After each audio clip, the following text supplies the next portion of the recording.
नमस्कार, मैं डॉक्टर शरण शर्मा आपका स्वागत करता हूं आपके अपने चैनल जिसका नाम है आयुर्मानव। दोस्तों, विद्या बालन जी का एक इंटरव्यू आपने देखा होगा जिसमें उन्होंने बोला कि उन्होंने एक संस्था से कांटेक्ट किया जहां पर वो अपने वेट लॉस से संबंधित उन्होंने चर्चा की।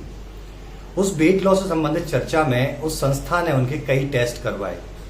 उस टेस्ट के बाद उनसे पूछा कि आपने वेट लॉस के लिए क्या क्या किया।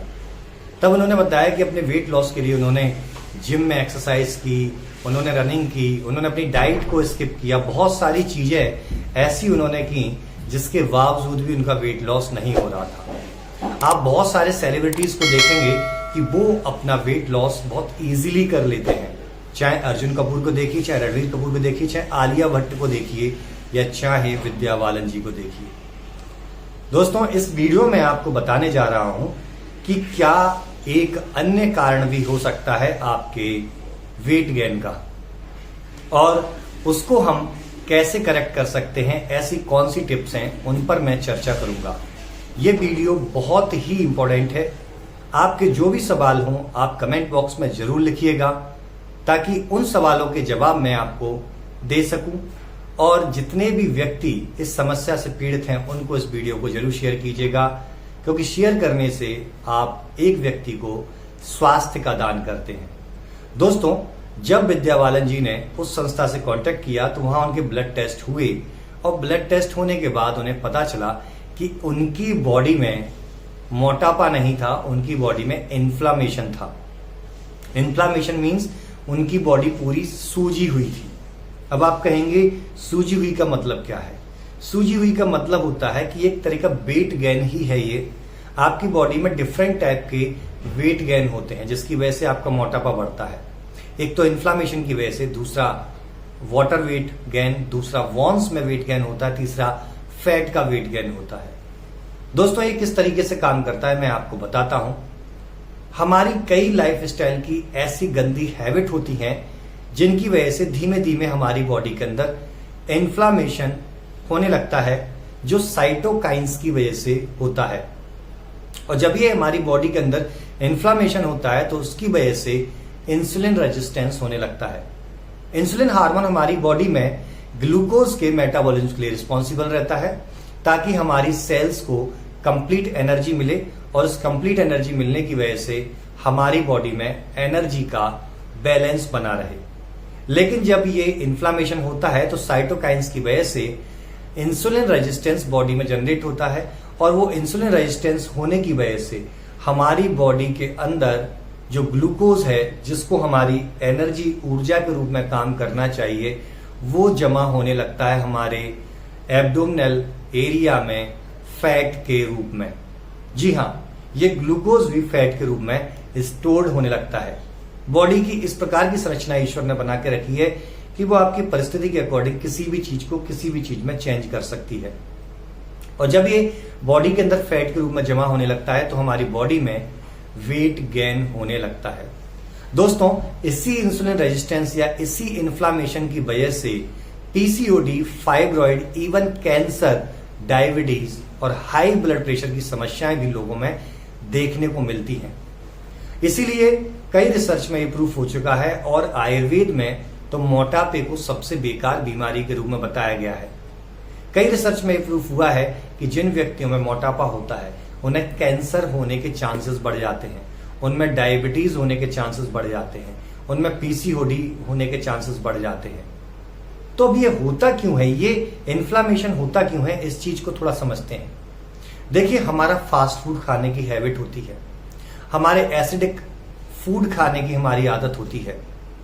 हम बहुत ज्यादा दही खाते हैं, बहुत ज्यादा छाछ पीते हैं, पानी की मात्रा कम पीते हैं। पानी कम मात्रा में पीते हमारे ब्लड की जो पीएच होती है वो डिसबैलेंस होने लगती है, वो एसिडिक होने लगती है। हम रात को सही तरीके से प्रॉपरली नींद नहीं लेते हैं, हम स्क्रीन टाइम बहुत ज्यादा हमारा होता है, जिसकी वजह से हमारी बॉडी प्रॉपरली अपने आप को रिपेयर नहीं कर पाती है, और इन चीजों की वजह से हमारी सेल्स के अंदर इन्फ्लामेशन होने लगता है। दूसरा, आयुर्वेद में कंसेप्ट आता है कि अनडाइजेस्टेड फूड मटेरियल, यानी जो भी आपने खाना खाया वो सही तरीके से नहीं पच पाया, उसके कुछ ऐसे सूक्ष्म कण रह गए जिनको आप माइक्रोस्कोप से देखेंगे तभी दिखेंगे, लेकिन वो अनडाइजेस्टेड रहते हैं और वो ब्लड के थ्रू हमारी बॉडी में सर्कुलेट होते हैं। और जो अनडाइजेस्टेड फूड मटेरियल जिनको आम दोष बोला जाता है, आम तत्व बोला जाता है, उनको हमारी इम्यूनिटी एक बाहरी तत्व समझ लेती है, जस्ट लाइक वायरस या बैक्टीरिया की तरह समझना स्टार्ट कर देती है। तो ये इम्यूनिटी जब उसके ऊपर अटैक करती है तो इसके कारण भी हमारी बॉडी में इन्फ्लामेशन होता है। तो आपको करना क्या है, आपको पानी अच्छे तरीके से इंटेक करना है। आपको ऐसे फूड आइटम्स अपने खाने में लेके आना है जो एल्कलाइन हो, एंटी इंफ्लामेटरी हो, जिसमें आपके हल्दी हो गया, आप हल्दी और आंवला और हरड़ और वहेड़ा, या फिर सिंपल तरीके से आप त्रिफला पाउडर लेकर के उसमें 2 चुटकी भर हल्दी डाल के उसको बॉईल करके सुबह उसमें थोड़ा सा शहद मिला के और थोड़ा सा नींबू निचोड़ के या लेमन ग्रास उसमें डाल के आप अगर उसको पीते हैं एज अ ग्रीन टी, तो आपको इन्फ्लामेशन कम करने में हेल्प मिलेगी। दूसरा, लौकी का जूस हो गया, करेले का जूस हो गया, आपके एलोवेरा का जूस हो गया, आंवला का जूस हो गया। बहुत सारे ऐसे जूसेस हैं, जब आप गूगल करेंगे कि ऐसे प्लांट्स के जूस, ऐसे वेजिटेबल्स के जूस जो एल्कलाइन मीडियम में हो और एंटी इंफ्लामेटरी हो, तो आपको पूरी लिस्ट मिल जाएगी, जिसका नाम मैं यहाँ सभी का नाम तो नहीं ले सकता एक छोटे से वीडियो में, बोरिंग भी हो जाएगा और आप सभी को एंटरटेनमेंट चाहिए तो मैं दे नहीं सकता। तो यहां पर आप वो लिस्ट आप प्राप्त कर सकते हैं, उसके अकॉर्डिंग अपनी डाइट में इंक्लूड कीजिए। दूसरा, अपने खाने में से कार्बोहाइड्रेट और बैड फैट में क्या आता है, रिफाइंड आता है, आपके भैंस का जो घी होता है वो आता है। इस प्रकार के जो बैड फैट होते हैं, पैक्ड फूड आइटम्स जैसे चिप्स हो गए, कुरकुरे हो गए, इस प्रकार की चीजों को, बिस्किट्स हो गए, इन प्रकार की चीजों को अवॉइड कीजिए, निकालिए। इनकी जगह हेल्दी फैट्स आप इंक्लूड कीजिए, जैसे ड्राई फ्रूट्स के फैट्स हो गए, कई सीड होते हैं जैसे पंपकिन सीड हो गया, चिया सीड हो गया, अलसी के सीड हो गए, इनको आप अपनी डाइट में ऐड कर सकते हैं। आप अपने सब्जियों को अल्टरनेट वे में लीजिए, क्योंकि आयुर्वेद कहता है कि हमें खाना बदल बदल के खाना चाहिए। एक प्रकार का भोजन कभी नहीं खाना चाहिए, जिसको परमितासन बोला जाता है। आपको 6 प्रकार के रसों के भोजन करने हैं, जिसमें मीठा, खट्टा, कड़वा, नमकीन, इस प्रकार से 6 रस, मधुरम, लवण, कटु, तिक्त, कसाय जो आयुर्वेद ने दिए हैं, उसके अकॉर्डिंग अपनी डाइट को खुद तैयार करना चाहिए। यदि आप खुद नहीं कर सकते हैं तो हमसे कांटेक्ट कर सकते हैं, हम इसमें आपकी हेल्प कर सकते हैं। तो इस प्रकार से जब आप अपनी डाइट को करेक्ट करते हैं और साथ में आप प्रॉपरली 7 से 8 घंटे की नींद लीजिए। एक बहुत अच्छा नियम बता रहा हूं, जो मैं ही नहीं हमारे बुजुर्ग बताते आए हैं, कि भोजन को अच्छे से चबा चबा के खाना है। आपको 32 बार चबा के खाइए, एक टुकड़े को छोटा टुकड़ा लेना है, 32 बार चबा चबा के खाइए। आपका 70% कार्बोहाइड्रेट का डाइजेशन आपके मुंह में ही हो जाएगा, बाकी 30% के लिए आपके इंटेस्टाइन को मेहनत करनी पड़ेगी।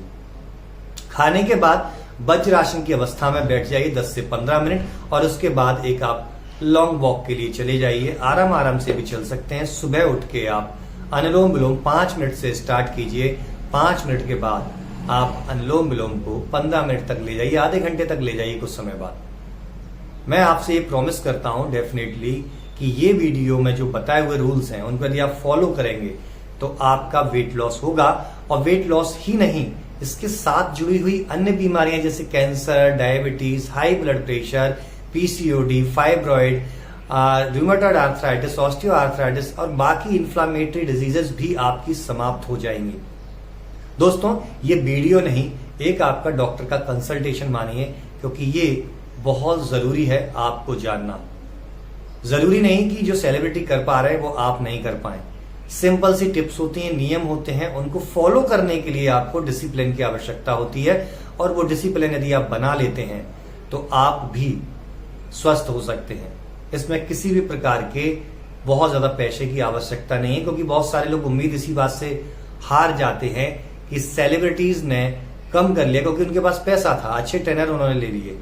ये सिर्फ एक बहाना होता है। यदि सही टिप्स को सही समय पर आप फॉलो करेंगे तो आपके 0 रुपए में आप स्वस्थ हो सकते हैं। तो चलिए, मैं डॉक्टर संजय शर्मा आपसे बता लेता हूं। तब तक के लिए नमस्कार।